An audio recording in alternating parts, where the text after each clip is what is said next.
My brother had the disease, and we didn't find out until he was over 2 years old. So about the age that Becca is now was when my brother was diagnosed.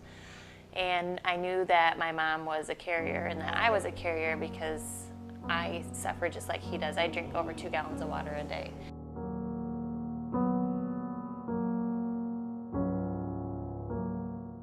My mom was a very young mom, and so they just went from doctor and doctor and doctor. My mom got to the point and she just said, look, if you think someone else can do this better, please take him. Give him to someone that you think can be a better parent, because all these doctors were judging her and telling her that she's doing it wrong and she's killing her kid. And she's like, just take him. Early on, I'd met her family and had met her brother. And she told me about Dustin and his disease, his rare disease he had. And Emily mentioned she had it, but obviously when you look at Emily and looked at her brother, they were different. One of the things that happens when you're not diagnosed right away with this disease is you get a lot of brain damage, because your brain is constantly hydrated and dehydrated. So you have that shrinking and swelling all the time. And so my brother was not ever normal, so to speak. He was very ill, physically and mentally, his whole life. My brother passed away last March, and he was 31 years old, and he died from kidney failure as a result from this disease. I never wanted to have kids because I never wanted to pass it on. It worried me, but not so much, because Emily is so strong and she is a wonderful mother. I am so happy, I guess, that I changed my mind and I just went for it and decided, okay, we're gonna have a family and I'm not gonna let it scare me anymore. And so at birth, we had him tested for the AVPR2 gene, and he was diagnosed at 5 weeks old. And I remember the day so vividly. We were at the pediatrician's office and he's like, we have your results. And I just had the strongest face in the office, but as soon as we got out to the car, I just crumbled. The thought always crossed my mind. Oh my gosh, is Becca gonna go down that path, per se, and end up like Dustin? He has a feeding tube. Because of his disease, he has a really easy gag reflex. And so anytime he tries to eat, he pretty much just throws up right away. He throws up all the time. And when he was a little baby, I just literally spent my whole day like, okay, I need to take another shower, because he just threw up 5, 6, 7, 8 times a day. And these kids throw up all the time because it's their way of trying to get rid of salt in the body. That's one of the reasons why he was so small. So the first year of his life, before we got his feeding tube, it was just like, my kid is so tiny, my kid is so small, how do I make him grow? But I gotta make sure he drinks all this water so that his brain's healthy, so he doesn't, suffer mentally either, and that his brain is sound.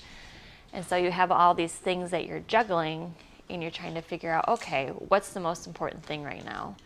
And so I chose his brain instead of his size, and he was really tiny for a long time.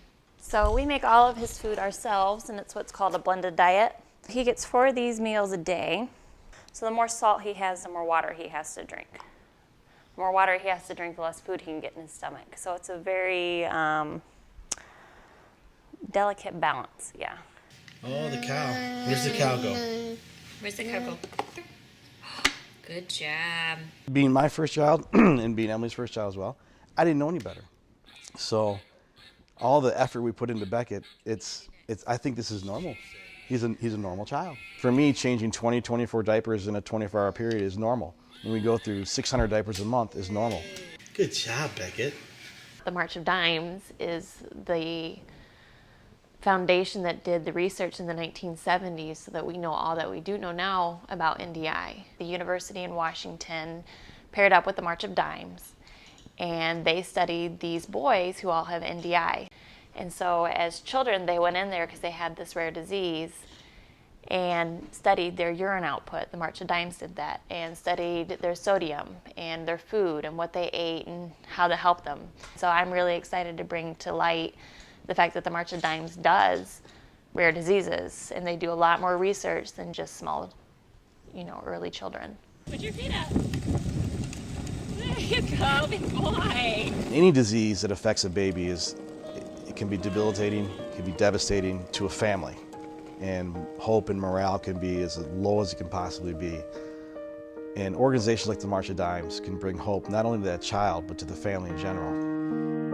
The March of Dimes, it's a wonderful organization that spends 76% of their funds on doing research for rare diseases and premature babies, so I feel really good about that. That this isn't a debilitating disease, that you can thrive from it, and just getting the information out there.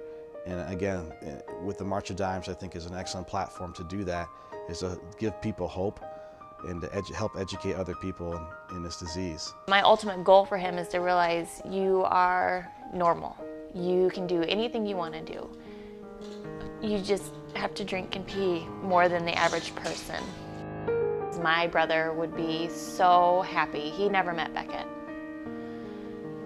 He would be so happy to know that his life and his suffering has made it so that my son can be healthy.